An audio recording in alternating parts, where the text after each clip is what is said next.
सिपाही सुनते चल दे दरबार लगाव कृष्ण भगवान का।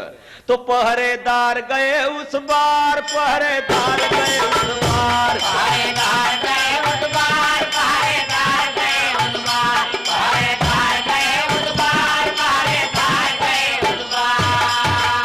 और पहरेदार गए उस बार जहां पर लगा रहा दरबार, नाथ फाटक पर ये भिखारी आपस में आए मिलना।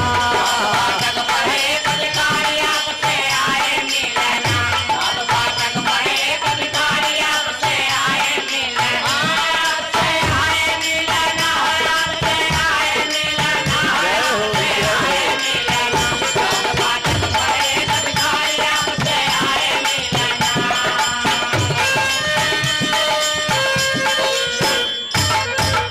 दरबार चलता, विचार चलता, सिपाही